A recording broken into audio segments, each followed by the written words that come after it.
हम दोनों ही मतवस्सित घराने से ताल्लुक़ रखते थे। चलो उसकी तो अम्मा थी, कहीं ना कहीं उसे ठिकाने लगा भी देती, लेकिन मेरा तो कोई था ही नहीं। मैंने कहा, कमीने, जिस मुसीबत में तूने मुझे फंसाया ना बच्चू, अगर एक हफ्ते के अंदर अंदर मेरी बीवी का इंतज़ाम नहीं किया तो तुझे अपनी बीवी बना के ले जाऊंगा। मेरी बात पे हंसने लगा, कहने लगा, मेरा कद तुझसे भी 4 इंच ऊंचा है, कितना अच्छा लगेगा ना, बीवी अपने शौहर से 4 इंच ऊंची होगी।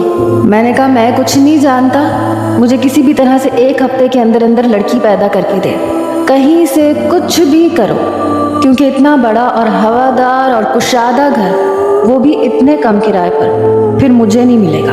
वो कहने लगा, सोचने दे, तेरे मसले का कोई हल निकालता हूँ। मैंने कहा, 8 दिन का टाइम है तेरे पास, वरना मैं सचमुच तुझे बुर्का पहनाऊंगा और अपने साथ ले जाऊंगा। वो मेरे गुस्से को नज़रअंदाज करते हुए हंसे जा रहा था। कहने लगा, चाय पिएगा? मैंने कहा, तेरे सर पे उंडेलूंगा। मैं बेहद परेशान था। सामान मेरा कुछ खास था नहीं। अम्मा का पुराना पलंग था जो ऊपर के कमरे में सेट हो गया था। ऊपर 2 कमरे थे, बावर्ची खाना था, वॉशरूम भी बस एक ही था। मेरे लिए सब कुछ बिल्कुल परफेक्ट था। अरे मैं कौन सा कोई ठरकी किस्म का लड़का था जो उस बड़ी बी को कुंवारे लड़के को ऊपर रखते हुए मुसीबत आ रही थी। मेरी तो आदत ही नहीं थी लड़कियों को नज़र उठा के देखने की, और मैं भला क्यों अपने पैर पर कुल्हाड़ी मारने लगा।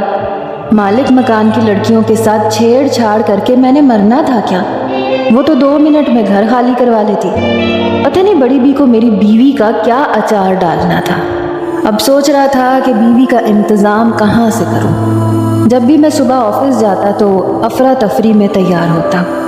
एक बार नीचे उतरा तो सामने तख्त पर बैठी बड़ी बी कहने लगी, बात सुन ज़रा। पहले ही मुझे ऑफिस से देर हो रही थी, ऊपर से वो बूढ़ी औरत मेरी जान को आई हुई थी। मैंने कहा, जी कहिए। कहने लगी, बीवी कब आएगी तुम्हारी? वो है ना मुर्गी की एक टांग, सुबह आते जाते ये औरत मुझसे सवाल ज़रूर पूछती थी। अभी मुझे शिफ्ट हुए बस 2 दिन हुए थे, और इन 2 दिनों में वो मुझसे 400 दफ़ा ये पूछ चुकी थी कि तुम्हारी बीवी कब आएगी। मैंने कहा, मैं आपसे कह तो चुका हूँ कि मेरी बीवी गांव में रहती है, अभी ऑफिस की छुट्टी लेकर जाऊँगा तो उसे ले आऊँगा। कहने लगी, जल्दी ले आओ ताकि तुम्हारी तैयारी तो ठीक से करवा सके। अपने पैरों को देखो, एक मोज़ा काला चढ़ा रखा है, दूसरा सफ़ेद। ऐसे ऑफिस जाओगे तो नौकरी से निकाल देंगे। उस खातून की बात सुन के जब मैंने पैरों की तरफ देखा तो अपना सर पीटने को जी चाहा। इतनी अफरा तफरी में समझ में ही नहीं आया कि दोनों मोज़े अलग अलग रंग के चढ़ा बैठा था। जल्दी से ऊपर गया, मोज़े दोबारा से ठीक पहने और फिर ऑफिस चला गया। जब से अम्मा का इंतकाल हुआ था मैं घिन चक्कर बन के रह गया था। घर के काम मेरे सर पर थे, तनख्वाह कम थी और ऊपर से सब कुछ बिखरा रहता था।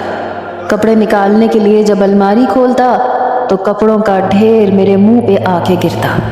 जल्दी से अपनी मतलूबा पतलून और शर्ट निकालता, बाकी के कपड़े अलमारी में ठूस कर अलमारी बंद कर देता। छुट्टी के दिन अगर अलमारी को ठीक कर भी लेता